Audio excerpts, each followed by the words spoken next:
Moscow শহরকে দেখানো হয়, যেখানে একটু আগে এক ভয়াবহ দুর্ঘটনা ঘটেছে। আসলে বেশ কিছুদিন ধরে শহরের মধ্যে কিছু সন্ত্রাসী সংগঠন অনেক বেশি নাশকতা সৃষ্টি করছে এবং তারা মস্কো শহরকে বিভিন্নভাবে ক্ষতিগ্রস্ত করছে।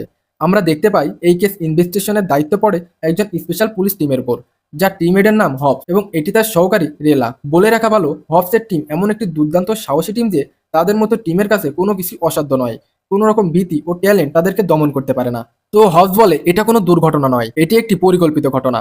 তখন রেলা বলে ওঠে, ওদের ভিতর আমরা একজনকে ধরতে পেরেছি, তাকে আমাদের পুলিশ হেডকোয়ার্টারে রাখা হয়েছে। হফ তখন সেখানে যায় আর তার কাছে সব ঘটনা শুনতে চায়, কিন্তু লোকটি তাকে কিছুই বলে না। তখন হফ তাকে প্রচন্ড আদর করে, হ্যাঁ এইভাবেই আদর করে। সে আদর সহ্য করতে না পেরে সে তাকে সবকিছু খুলে বলে এবং সেই ঘটনার মাস্টারমাইন্ড সম্পর্কেও খুলে বলে।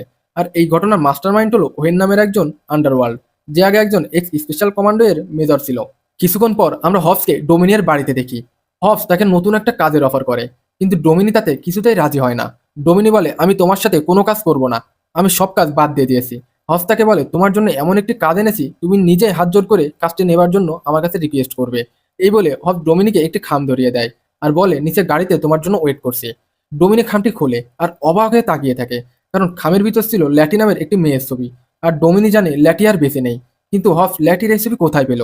এইভাবে ডোমিনি নিচে দেয় হবসের কাছে। ডোমিনি হবসকে বলে, তুমি এই ছবি কোথায় পেলে? তখন হবস বলে, ল্যাটি এখনো বেঁচে আছে, আমি তোমাকে ল্যাটির সব ইনফরমেশন দেব, কিন্তু তোমাকে তোমার টিমদের নিয়ে আমার সাথে কাজ করতে হবে।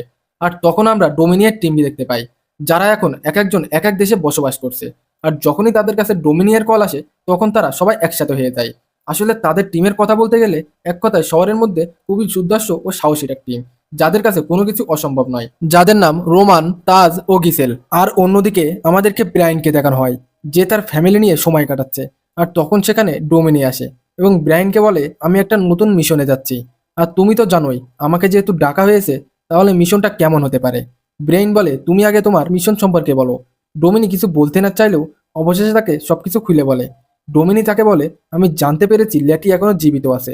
ব্রাইন তখন ল্যাটির কথা শুনে সেও নিজেও বিশ্বাস করতে পারে না, কারণ তারা সবাই জানতো ল্যাটি আর বেঁচে নেই। ব্রাইন এসব শুনে কোনো কিছু মিলাতে পারছিল না, তাই সেও এই মিশনে যেতে চায়।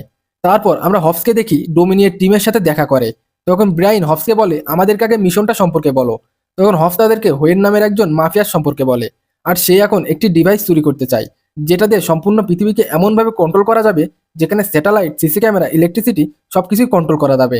আর এই ডিভাইসটি হোয়েনের হাতে পড়লে সেই পৃথিবীকে ধ্বংস করে দিবে। আর এই ডিভাইসটি এখন যেখানে আছে ঠিক 4 দিন পর সেখান থেকে অন্য স্থানে ট্রান্সফার করা হবে। এবং আমরা জানতে পেরেছি হোয়েন এই ডিভাইসটি চুরি করতে চায়, তাই আমাদের মিশনটি হলো ওই ডিভাইসকে রক্ষা করা